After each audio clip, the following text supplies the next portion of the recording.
let me first talk about Chuck Hagel. You have said and predicted that very few Republicans would vote for him. I want to read you something from former Ambassador Ryan Crocker. As you know, he has been ambassador to Lebanon, Kuwait, Syria, Pakistan, Iraq, Afghanistan, certainly qualified to talk about matters of foreign relations. And he says, Chuck Hagel is a statesman, and America has few of them.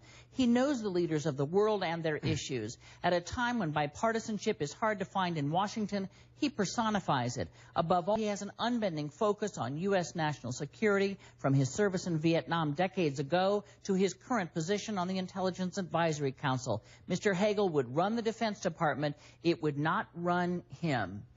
What is, you know, as a senator, you say lots of things that make people angry. You've done that yourself, and it's a long record. You can go back. Absolutely. But for now and for here, why isn't Chuck Hagel the man should the president nominate him?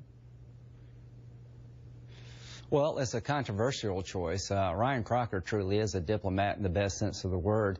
I like Chuck Hagel. He served with distinction in Vietnam as a enlisted man, 2 Purple Hearts.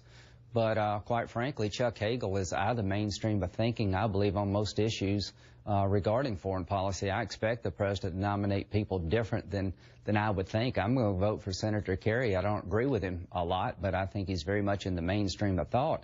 Chuck Hagel, if confirmed to be Secretary of Defense, would be the most antagonistic Secretary of Defense toward the state of Israel in our nation's history.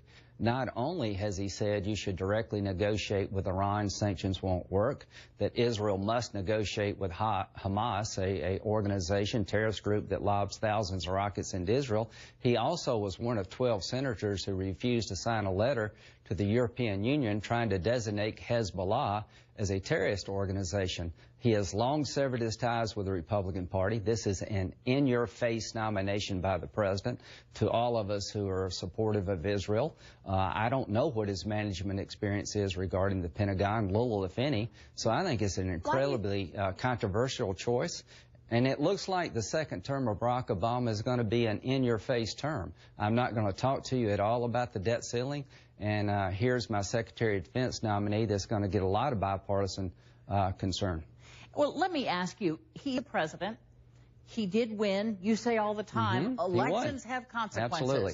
One of the consequences is, they do. Barring some horrible, felony or something awful, the president ought to get the cabinet he wants, and he wants Mr. Hagel. And that's the kind of thing in the past you have said to fellow Republicans when you supported not so popular nominees from Democratic presidents. And I will continue to support people chosen by President Obama that I would not have chosen.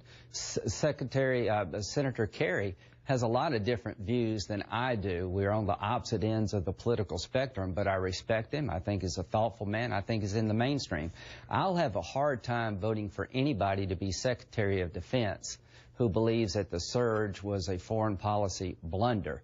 I'll have a hard time supporting anybody for Secretary of Defense who believes that the Iranians are misunderstood. We should just negotiate with them, not sanction them, and to ask Israel to negotiate with Hamas, who's trying to kill Israeli children, and not to recognize that Hezbollah is a terrorist organization, and to be so wrong on Afghanistan is probably going to be a bridge too far for me and a lot of others. This is a controversial pick. He is an antagonistic figure when it comes to the state of Israel. It's a signal you're sending to Iran at the worst possible time and to our allies. Are you opposed enough to filibuster the nomination? The hearings will matter. He can set some of this straight. Maybe these are statements taken out of context, but when you put all the statements together, you have somebody who is very antagonistic toward the state of Israel and the issues we jointly face. And there is no Jewish lobby. There's a pro-Israel lobby. His hearing will matter. There'll be a lot of bipartisan concern about a lot of the issues I've just discussed. And this will be a controversial choice, and we'll see where the votes go.